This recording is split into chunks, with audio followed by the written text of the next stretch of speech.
was hard. It was hard today to be here and know the right words to say. It was tough. Life is crazy. It's chaotic. It's churned up. And I'm sure it's difficult for all of us. And I found this quote by Anne Sexton, who was an author, poet, and she said, "It doesn't matter who my father was. It matters who I remember him to be." And at this moment, I know that all the dads and all the moms and all the people and all the kids do the very best they can with the tools they have. We're all doing the best we can. It's good we're here because all of us want to do better. That's why we're here. But I'd like to just take a moment right now. If your dad was somebody you could lean on, who was always there for you, gave you hugs and good advice, great. And if he wasn't, he was doing the best he could. So I want to take a minute right now and just remember our dads as the possibility of who they are. You know, we are spiritual beings having a human experience. The divinity never leaves us. We always have that divinity within us. It's just, as Marianne said, it isn't always revealed, it's not always expressed, because we don't know how. We don't believe enough in ourselves to let us express it. In fact, there's a quote here which I thought was so interesting by the Course in Miracles, which, Grace, you probably know this one. "Every decision you make stems from what you think you are and represents the value that you put upon yourself." So how our dads and moms and the people around us and us show up in the world are how we think we should. It's not always our highest and best. And when I heard the song Lean Into Me, I thought, this is a day we need to lean into our better selves. And because you're here, because we're together, because community is the place we do that this is a time. So let's just take a minute now, 30 seconds, whatever it is. And just remember your dad as the possibility that he is or was.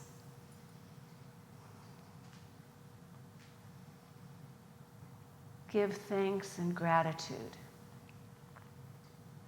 for him giving you life, that you're here.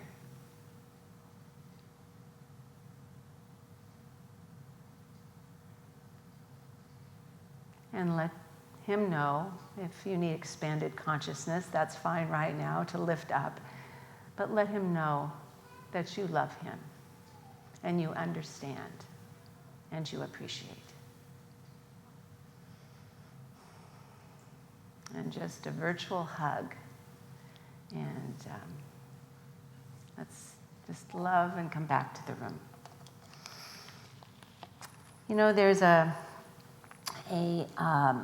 psychotherapist, an author, an educator, a soul activist, and grief therapist. His name is Francis Weller. And he says the work of a mature person is to carry grief in one hand and gratitude in the other. So we have grief. And if anybody tells you we can get over grief, I don't think it's so. When you've deeply, deeply, deeply loved, the grief is there. But you know how to package it differently. You hold it differently. It's an expression of love. So you've got the grief in this hand and the gratitude in this hand, and be stretched large by them. Be stretched, that you can hold both of those. I think that's a good analogy for our world today, that we can hold the difficulty, the pain, the things that confuse us, that we don't understand, and the gratitude for the goodness and joy and wonder and connection that's right here. It's both and. And if we're going to do the healing that this world needs, we have to be able to hold both and instead of either or. And that's the call for today. When Marianne mentioned it's the power to move mountains, I'm not talking about the mountains you can move with a bulldozer. That's not what I'm talking about. It's the things within ourselves that we find immovable. It's the rigid thoughts we have, the limiting beliefs we have that we need to, well, as David Brooks, a beautiful commentator said, we need in this world to be more porous. That stuck with me. To be more porous and open and available to the whole of life. So instead of holding on to these mountains of rigid beliefs that we can't move, the negative thinking that has been built into these beliefs and everything else that goes on and the assumptions that are made, I'm going to tell you, what does assuming do? Okay, I'm not going to say it. You just did in your own mind. But that's what's happening. Assumptions are being made at unbelievable levels by everyone. If you turn on the news, you'll hear a bunch of assumptions. Every thought and every belief everywhere. It's not one side or another side. Somebody wants to get their point across, and they take a little piece of the world and they start playing it over and over and over and over again until that's what's in your mind, and you believe that's all there is, and that's not the truth. We have to open up and expand and be available to the more instead of the restriction of what is. Remember, it's here. We don't see life as it is. We see life as we are. And the more open and accepting we become, the more loving and caring and compassionate we become, we start seeing the world that way, and we have more of that to give. So that's our challenge for this day, is to do that, to just find yourself more porous. Instead of hardening up, be more flexible and open. Emmett Fox, who was one of the early New Thought leaders, he was in divine science, which is very similar to what we have, religious science, divine science. His main teaching was during the time of the Depression. Talk about a hard time to be here and to lead spiritually. And he said, every problem is a question trying to be answered by your expanding consciousness. He was telling us that we need to open because life is here for us always. It's never against us. It's always for us. But we need to be open to it so we can find the answers to these mountains we've built in our own mind and our own hearts and our own being and our own energy. We can take them down by understanding better. There's a little book that Dr. Jim gave me called Thoughts Are Things. And it's an old little book, and it's kind of shifting in its pages, but it holds amazing wisdom. And in that book, Ernest Holmes says something that reminds me how important at this time it is to practice inner reconciliation, where we can bring our humanness and our spirit and our experiences and our thoughts and all of it together to be in alignment. Because there's so much right now that's shaken us out of alignment. Sometimes I'm not really sure who I am or where I am. I have to really work on bringing things back together. He said there is a God power. Now that's the power to move mountains, that God power, that spiritual power. There's a power at the center of everything. This power knows neither lack, limitation, fear, sickness, confusion, or imperfections. But because we are humans, and God gave us this beautiful gift of choice, we can choose to build walls between us and this amazing power for good, for possibility, for potential that's within us. We can build a wall there. And he says, we build a wall of negative thoughts between ourselves and this perfection. This wall keeps you from your greater good, and it's supported with our mental blocks that might be saying, you're not good enough. The world isn't good enough. It keeps telling us these untruths, and that blocks all the possibility and the solutions that Emma Fox said are within us right now. We can be guided. We won't have the full story many times, but we can be guided in this moment and every moment. And he goes on to say they're cemented together by our fear and unbelief. Our fear and unbelief. But he goes on to say it's not necessary. It's not necessary to be impoverished or in pain throughout your life. We have the ability to heal and to become. And that's the gift of this and every moment. There's something more for us. We could be a presence of peace right now, every one of us. Wherever we are in any spectrum of any belief, we can be a presence of peace because we don't have to match the energy of negativity. We have the choice to uplift it in our actions, our words, our social media. Be kind, be caring. We have that ability. It's up to us.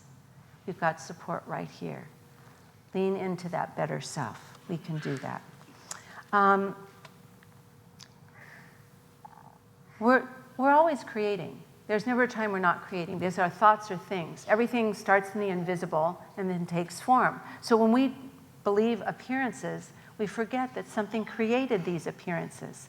And we need to be able to step away from that and understand we're always creating, and right this moment, we can shift into right thinking. Right thinking involves faith. Faith, as Ernest Holmes said, is not wishful thinking. It's a powerful, creative thought of what is true and right. He said faith is an inner knowing of things that are unseen, but there's a part of us that knows they are the truth. We are one. God is good. We're here for a reason, to express life, to express God, to become better, to grow, to expand. All these things are truths we know when we have the faith to understand them. So we need to expand that faith, get in alignment with the truth. Michael Beckwith said, obstacles are not opposing you, but rather pointing you in the place you need to grow. You want me to say that one again? Okay. Obstacles are not opposing you, rather pointing you in the direction and to the part of you where you need to grow. You know, I don't know if you've noticed, but my mountains don't always go away right away. They kind of stay there and stick around for a while because we're not always to have our mountains go away, because we need to climb them. We need to climb them and build our strength so we can have a bigger perspective. We have to climb them and do the work to get through the stuff that we've built for years and years and years, maybe lifetimes and lifetimes, to get through them, to have a bigger perspective. The place I know that we are closest to that power for good, the power of wisdom, the power of potential, the power of greater understanding, the power of consciousness shifting, is in that place of stillness. And stillness is not just inactivity. It's a place of dynamic receptivity. It's the place where we can feel the power and presence of spirit. We need to make sure every day, you know, we don't just sit and go, oh, how much time do I have left? Oh, no. It's been 2 minutes. Oh, no. How long do I have to sit here? It's using your breath and letting go and letting God into our lives, letting that spirit. We want God to be God as us, because that's why we're here. You know, Jesus gave us the simplest and most beautiful prayer. And it fits perfectly with Father's Day. He said, our Father. He didn't mean his Father. He didn't mean your Father. He meant the one Father of everyone. Our Father is here for us. Our Father responds to us, not sometimes, but all the time. Our Father is here for us if we just let go and open up, become porous and available and open to the feelings, the feeling nature of God that comes out sometimes in words, intuition, inspiration, creativity, insight, whatever it is, illumination, awakening. It comes there for us. Our Father. And he said, our Father, which we know is as close as our hands, our feet, our breath. Because he said, our Father which art in heaven. And he told the disciples, he said, heaven is within. So when we sit down for that quiet time, to connect to Spirit, we know that we're not just reaching out to that something greater that's always there. We're reaching inward to the perfection that's always there. Not for some people, but for everyone. For everyone. So will you stand up, please? Because we're not leaving on this note. We're going to stand up. We're going to be more energized. We're going to say something we say a lot because I love it. And I heard Jim told me someone was here that was in Frank Richelieu's church. And I learned this from Frank Richelieu 30 years ago. And I've never forgotten it. And it's just like 4 little phrases. And I love it.